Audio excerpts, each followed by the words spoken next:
ਆ फ्रंट वाली ग्रिल अपनी अज सरा कड्ढी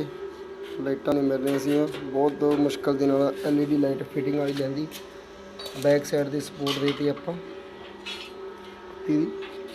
बाकी जिथे बैटरी बुक्स आउणगी अपनी ਉਹਦੇ ਵਿੱਚ ਅੱਧੇ ਇੰਚ ਦੀ ਪਾइप का जाल पाता ਇਹਦੇ ਤੇ चादर फिक्स होगी फ्रंट के जाली की सैटिंग करनी।